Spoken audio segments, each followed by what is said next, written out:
WhatsApp guys, कैसे आप सब लोग। तो आज हम रिएक्ट करने वाले हैं कार्टून्स की वीडियो पे। और अभी हम स्टार्ट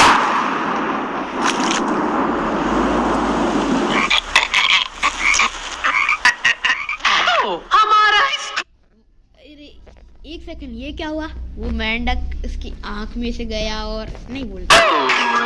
ये एक ऐसा कैद खाना था जहाँ के नियम कायदे कानून कुछ अलग होते थे। इस जेल हाँ पता था, इसी कंटेंट पे बनाएगा ये।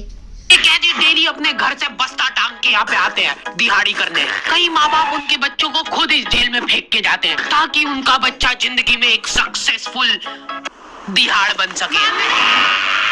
दरिंदे रोक दे, दिहाड़ी करने वैन से जाता था। हमारी वैन वाले ड्राइवर का नाम था भैया जी। भाई ये कैसा नाम है और ये क्या चीज है भाई? रोक दे। वो मेन तो इसी पे होनी चाहिए, है ना गाइस? इस पे होनी चाहिए थी। और उसकी वैन का नाम था मैजिक, जिसका हर दूसरे दिन टायर पंचर हो जाता था। बच्चे लोग स्कूल जाके पढ़ना सीखे ना सीखे, टायर पंचर बनाना जरूर सीख जाते थे। लेकिन भैया जी से मेरा अलग अटैचमेंट था। उनसे मेरे को दिल से नफरत थी। भाई ये अच्छा डायलॉग है, दिल से नफरत थी। भाई इससे बढ़िया यही बोल देता कि शरीर से नफरत थी। ये आदमी सुबह 5 बजे आके मेरे घर के सामने हॉर्न बजाता था। अरे भाई, लेकिन भैया जी से मेरा अलग अटैचमेंट था। उनसे मेरे को दिल से नफरत थी। ये आदमी सुबह 5 बजे आके मेरे घर के सामने हॉर्न बजाता था। अरे भैयू, ओए भैयू, जल्दी से तैयार हो जा बेटा, 5 मिनट में निकलना है फटाफट। 9 बजे का स्कूल है यार हमारा। 9 बजे का स्कूल है और इसे ले रहे हैं 5 बजे। भाई इसकी तो बढ़िया ही चीज है। लेकिन ये आदमी सुबह सबसे पहले आके मेरे को लेता था। उसके बाद हम 3-4 घंटे पूरे शहर भ्रमण पे निकलते थे। शहर के पूरे आखिरी कोने से बच्चे ले लेके आता था ये आदमी। जहाँ पे वैन जा भी नहीं सकती उधर कूदा के ले जाता था ये। और फिर टायर पंचर, ये कूदा के। भाई तुमने क्या बोल रखा है तूने इसमें? हो जाते थे।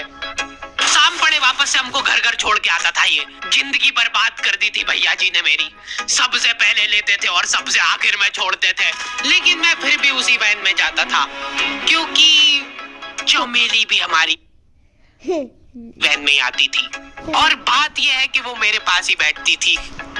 ये ऐसी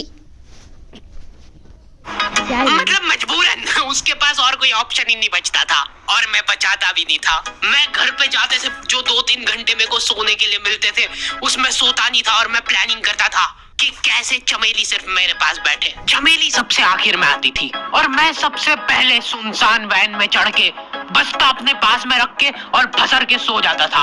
बाकी सारे बच्चे अपना बस्ता गोदी में रखते थे क्योंकि तुम्हारे बाप की वैन नहीं है। मतलब मेरे भी नहीं थी, पर मेरे ऊपर भैया जी को तरह। भाई ये इनका हद है। पहले तो डायलॉग मारेगा, फिर वैसे ऐसी मेरी नहीं एक्चुअली में। चलो अब आगे देखते हैं। अरे ये क्या हो रहा है?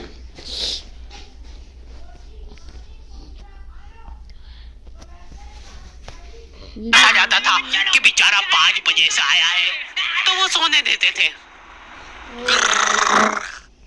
ओ ये इनका अलग ही अड्डे है। ऐसे अंकल अगर हमें मिल जाए तो हमारी तो लाइफ सेट है। सारे सरकारी कामों को ऑनलाइन करना सीख लो और उसके लिए सीखो ऐप अभी डाउनलोड कर लो। इंस्टॉल नाउ पे क्लिक करो और अभी सीखो ऐप डाउनलोड। अरे यार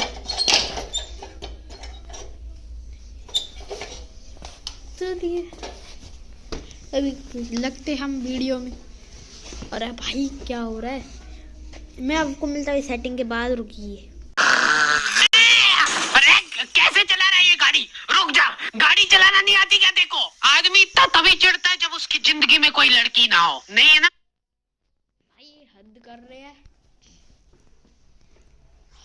और गाइस ये वो तभी चिढ़ता हो नहीं, मैं समझ सकता हूँ लड़की ना होने का दुख दर्द। मैं भी किसी जमाने में लड़कियों की तलाश में गली मोहल्ले भटकता था। फिर एक दिन मेरे पास से वो निकली। जैसे ही मैंने हैपन खोल के देखा, उसकी आईडी मेरे फोन पे चमक रही थी। हैपन ये एक रियल लाइफ डेटिंग ऐप है। यहाँ पे तुमको वो लोग मिलेंगे जो तुम्हारे आस पड़ोस से निकले हो कभी न कभी। 100 किलोमीटर दूर रहने वाले लोगों से बात करके फायदा ही क्या जब तुम मिल ही ना पाओ। और अगर तुम्हारी घिनौनी शक्ल देख के यहाँ पे तुमसे कोई प्यार मोहब्बत नहीं भी करता है तो तुम फ्रेंडशिप तो कर ही सकते हो फिर भी। So go and check it out happen. Link is in the description. लेकिन मैं सोता नहीं था। मैं आंख बंद करके चमेली के घर का इंतजार करता था। तो क्योंकि चमेली आखिरी में आती थी तो वैन पूरी पैक पुक हो रखी होती थी, बच्चे बाहर उबल रहे होते थे और मैं अपना बस्ता पास में रख के एक्टिंग देखो एक्टिंग। और जैसे ही वो आती थी, हड़बड़ाना नहीं, ऐसे टाइम पे हड़बड़ाते नहीं है कि फटाफट बैग उठाया और आओ इधर बैठो जल्दी। मत करना ये हरकत, भाग जाएगी वो। ठरक नहीं झलकना चाहिए, जरा सिक भी, एकदम सटल रखना है। क्या हुआ? और कहीं जगह नहीं है क्या? तेरे मुंह में मुंह दूंगा मैं। अच्छा ठीक है, इधर ही बैठ जाओ। देख रहे हो एक्टिंग देखो तुम लौटने की। ना जाने कौन सी नशीली खट्टी मीठी खुशबू लगा के आती थी चमेली। आज तक उसकी खुशबू है मेरी नाक में। मैं वो खुशबू का पूरा भाई अंध हो गई। ऐसे पागलों जैसे काम मत कर तू। ले ही रहा होता हूँ, इतने में एकदम भभका बास आती है जगह से। जैसे ही मैं बाहर झांकता हूँ, मरा। ये बात तो बहुत मारते हैं गाड़ी में, पता है। कुत्ता पड़ा है वहाँ पे एक काली कार सूख करके निकली और मेरे बच्चे को मार दिया। कैसे करके निकली? शूक। ऐसे नहीं निकली थी, मैं यहीं पे खड़ा था, वो कार आई थी और जैसे ही वो बच्चा नीचे आया तब वो खड़ा, वो बच्चा चिल्लाया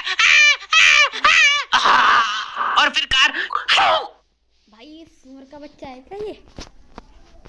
करके भाग गई। में तू एडिटिंग नहीं कर सकता क्या?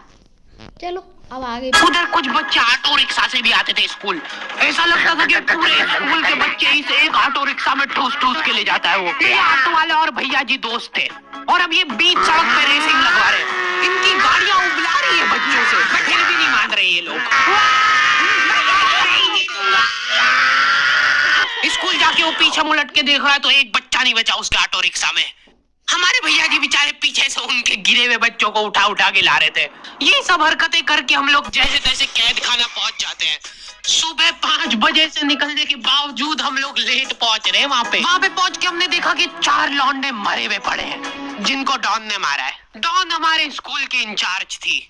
डॉन का कद छोटा था और पेट मोटा था और आश्चर्य की बात यह है कि समय के साथ उसकी हाइट कम हो रही थी। मतलब बड़े नहीं बड़े वो चलता है एक बार को, पर इसकी कम हो रही थी।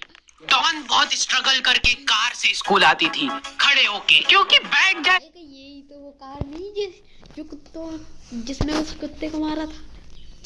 तो उसको सामने की सड़क नहीं दिखती थी, वो अलग बातें, खड़े होके भी पूरा नहीं दिखता था। हर रोज 2-4 कुत्ते कुचलते हुए आती थी वो। फिर मेरे को समझ आया कि रास्ते में जो कुत्ते दिखे थे वो डॉन इस कैद खाने में छत पे बैठी रहती थी स्नाइपर लेके। कोई भी कैदी कुछ गलत गतिविधि करता हुआ दिखता था तो वहीं पे, मैडम इनकी लाश का क्या करना है? अरे ये तो आपको पता ही है। कहाँ रह गए थे? वाह क्या एक्टिंग है। झमू दीदी फटाफट ये खून वून साफ करो। झमू दीदी बुलेट से स्कूल आते थे और ये अफवाह फैली हुई थी पूरे स्कूल में कि उनके घर पे मर्सिडीज भी है। लेकिन झमू दीदी हम्बल रहना पसंद करते हैं। ऐसा कहा जाता था कि ये स्कूल ऑन पेपर झमू दीदी के नाम पे ही है, पर वो हम्बल रहने के लिए यहाँ पे झाड़ू पोछा लगाती है। वैसे मैडम इन्होंने करा क्या था? गैर कानूनी पेन फाइट का सट्टा खेलते थे ये लोग क्लास में। उससे मेरे को प्रॉब्लम नहीं है, मेरे को क्यों नहीं? तो गाइस अब हम इसके अगले पार्ट को अगली नेक्स्ट वीडियो में कवर करेंगे। तो आज के लिए टाटा बाय।